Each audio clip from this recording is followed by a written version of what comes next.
Yeah, she got her foot on them. She got her foot on their neck. Jamel Hill, Monica McNutt case, Chinny Ogumake. Where are you? Andrea Carter. Where are you? Sophie Cunningham calling y'all asses out front and center. She didn't waste no time calling y'all out. And I still think it's interesting that y'all haven't said anything about that assault to a Caitlin Clark Indiana Fever fan in Seattle. You guys haven't said anything about them 16-year-old girls that was brutally, verbally assaulted by that owner.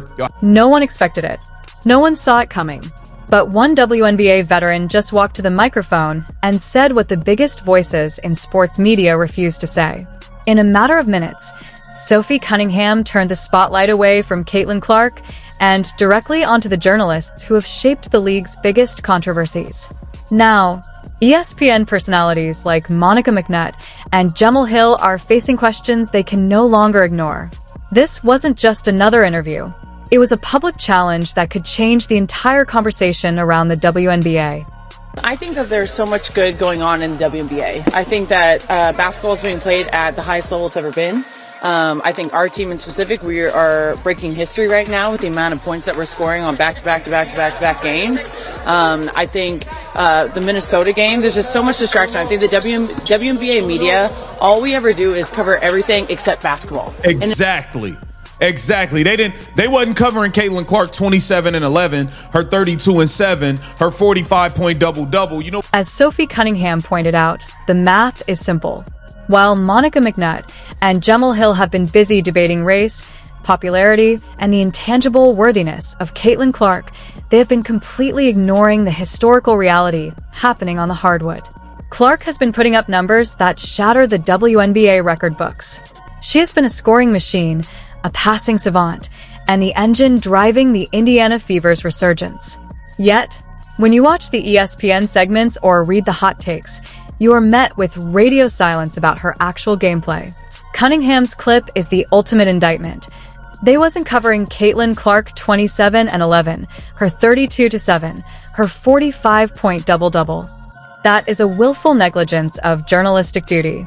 Instead of dissecting the nuances of Clark's pick-and-roll mastery or her deep shooting range that rivals Steph Curry's, the media, led by figures like McNutt and Hill, would rather analyze the crowd size or the controversy of her existence. This misdirection isn't a mistake, it's a strategy. By focusing on the ancillary noise, they avoid the inconvenient truth that Caitlin Clark is exactly as good as advertised. She is the rising tide that is lifting all boats in the league, including the Phoenix Mercury, where Sophie Cunningham is a direct beneficiary of increased viewership and attention. Cunningham laid it bare. All they want to do is talk about race, this, that. They don't want to talk about basketball. This sentiment perfectly aligns with the historical context of the WNBA. For decades, the league has begged for mainstream attention. Now that it has arrived in the form of Caitlin Clark, the established media elite seems intent on burning the house down rather than appreciating the architecture. They want to gatekeep, to question, and to tear down, all while ignoring the generational talent that is actually saving their league. Cunningham is calling it out as the journalistic malpractice that it is. but they want to look. Would argue that WNBA is the consequences. So look, I could sit there and I could bring on like a hemoglobin expert and we could talk about how much blood oxygen capacity exists in male lungs compared to female lungs, and we could talk to compete. That would end all the coaches being asked questions, all the Outkick reporters asking questions, all the players. Caitlin Clark said in 2024 when she was asked who she was going to vote for. The irony of the media crusade against Caitlin Clark is that they are attempting to force her into a mold she explicitly refuses to fill. As the transcript reveals, when the media tried to bait Clark into a political position regarding the 2024 election, she famously declined. She invoked the Michael Jordan rule. Republicans buy sneakers, too. Sophie Cunningham's stand isn't just about basketball. It's about allowing Caitlin Clark to be a basketball player in a world that wants her to be a political activist. The media, especially those on ESPN, have spent years trying to turn athletes into social commentators. LeBron James became the poster child for athlete activism, but Clark, like Tiger Woods before her, is pushing back. She represents the return of the 90s athlete, An era where players transcended partisan politics and united fans under the banner of sport. Cunningham realizes that the constant attacks on Clark are often thinly veiled political criticisms. Because Clark won't bow to the left-wing media narrative, she is targeted. Because she isn't a traditional activist, her character is questioned. The commentators are done because they cannot stand that a white woman at the top of the WNBA is refusing to align with their specific political or social worldview. As analyst Clay Travis pointed out, Caitlin Clark is a luminescent star, and she wants Democrats to like her and buy her shoes, and she wants Republicans to like her and buy her shoes.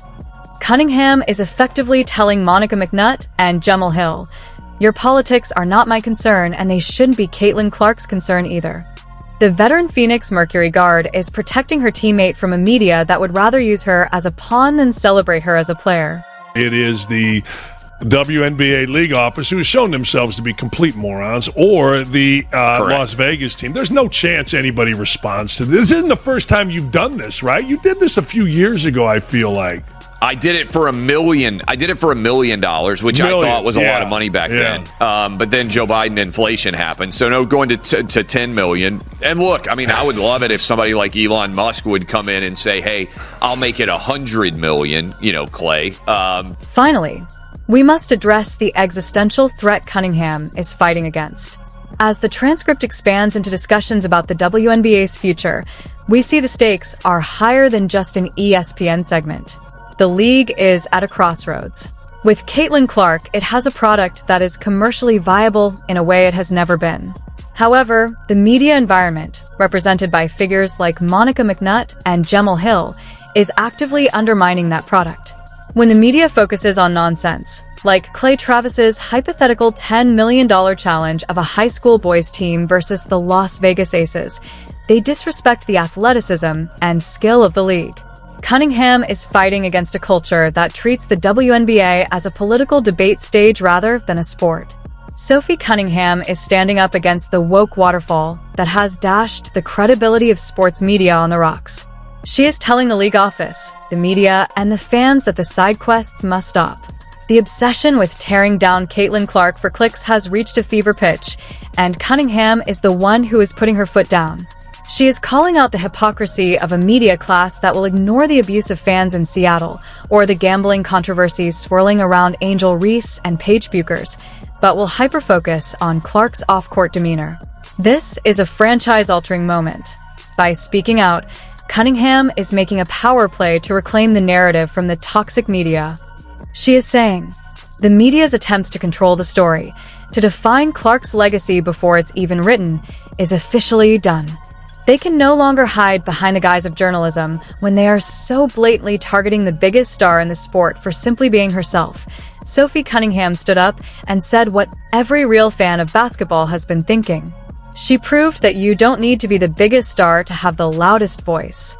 When Monica McNutt and Jemele Hill turned the sports desk into a battleground of agendas, they forgot that the players are the ones who actually bleed for the game. Cunningham, the ultimate veteran, reminded the world that Caitlin Clark is a basketball player, not a political pawn. The narrative is now shifting.